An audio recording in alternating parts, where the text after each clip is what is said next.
It affects everything. I only found out a few years ago officially, but looking back, it makes a lot of sense. Sometimes I can actually just forget, live normally, but then the world just turns around and really slaps you in the face with something that reminds me of what I am. And what are you, Robert? I'm a fool.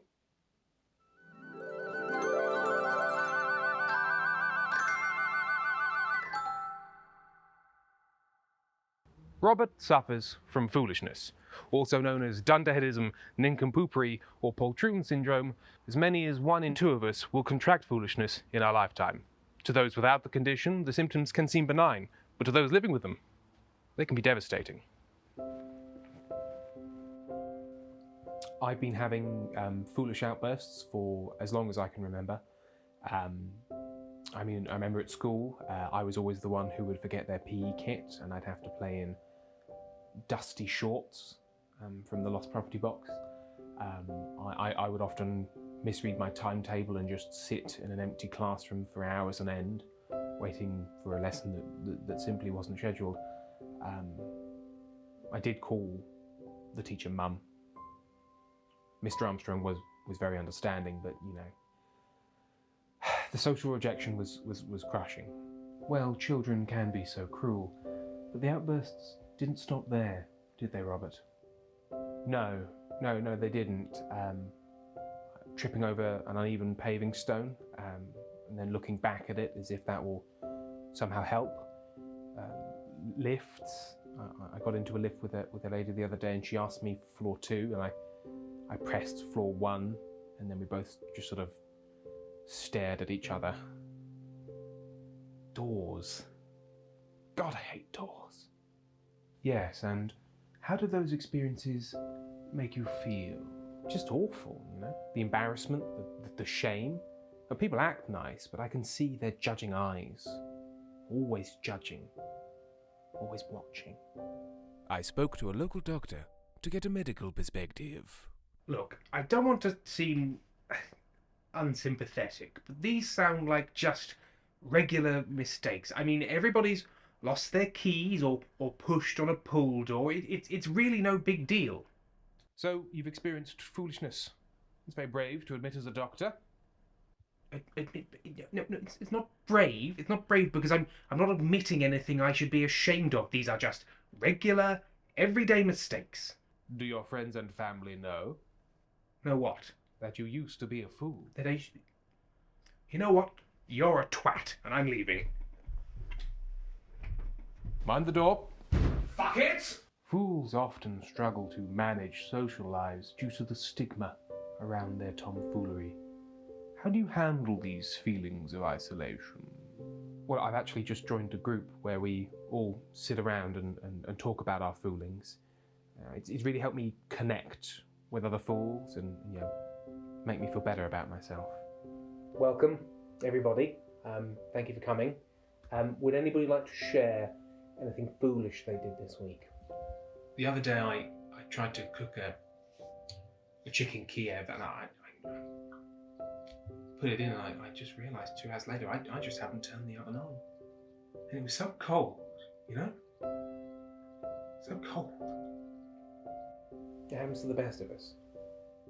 I was making a cup of tea for myself. In this instance, I was making a lapsang souchong. I suppose I was just tired or just on autopilot, but all of a sudden, bam! Milk. Just a milky lapsang souchong, not fit for consumption. It happens to the best of us. I think of that white wave of failure and I hate myself. I went to the pub with my mate Rick, and he went to fist bump me, and I thought he was going in for a handshake. So I came in like this, and he came in like that, and I just sort of held his fist. I can't see him anymore. It happens to the best of us. You know, there's this one day, and I'm just walking through my house, and I notice like one of the bulbs, it's out. It just happens. Filament's gone or something like that. It's not important, but it needs changing. And I got to B&Q. I buy a screw bulb, and I go home, and I'm screwing it in, and I'm just screwing it in, and it's not going. I'm just screwing it in more, and I'm thinking, what's going on? It takes bayonet. It takes bayonet.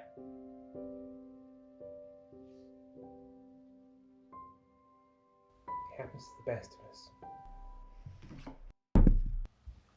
Oh, never mind. I'll get it. Oh my gosh. Oh, hairbrush. Oh, I'll get you some water. Oh.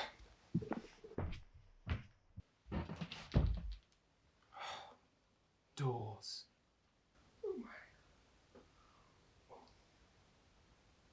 Doors.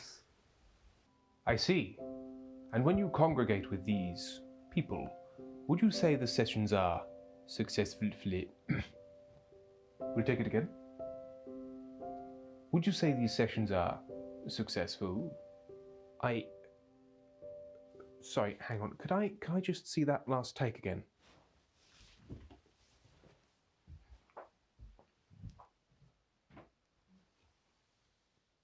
Would you say the sessions are successfully...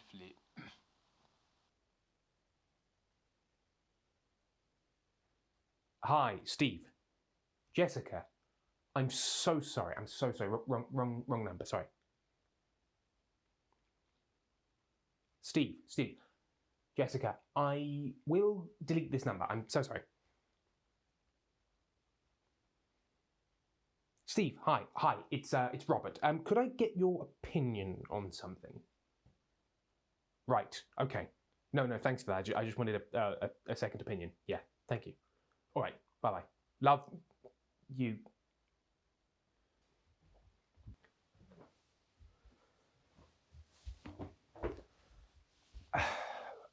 I don't quite know how to say this.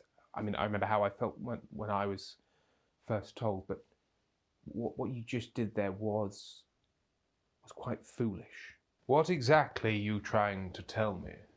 Well, it can mean a number of things, but most likely it means that you, like me, are a fool. A fool? How dare you? I have never once in my entire life...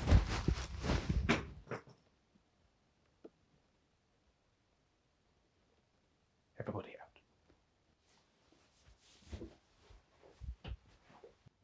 We should...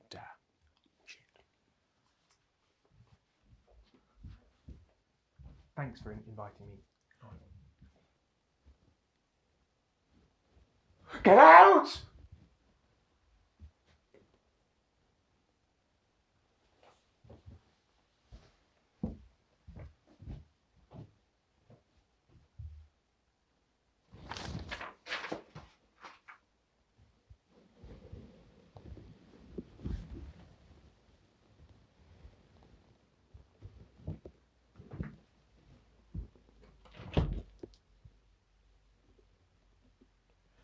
Fuck!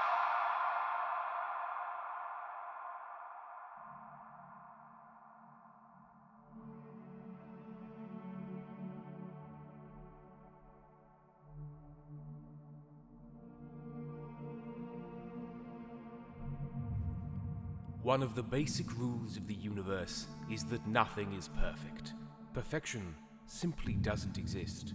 Without imperfection, neither you nor I would exist. Stephen Hawking. Many would say that to be a fool is to be human, and that foolishness is part of our very nature. Not me, though. I think it's mercury. They're putting it in top hats, filling them to the brim with mercury. Ever heard the phrase mad as a hatter? That's where it comes from. They never stopped. It's been a clue this whole time. Do your research. Look at the data. Get your hands off me. I will not be silenced. Wake up, sheeple. Take off your hats and throw them away. They're trying to control you. They're trying to control you.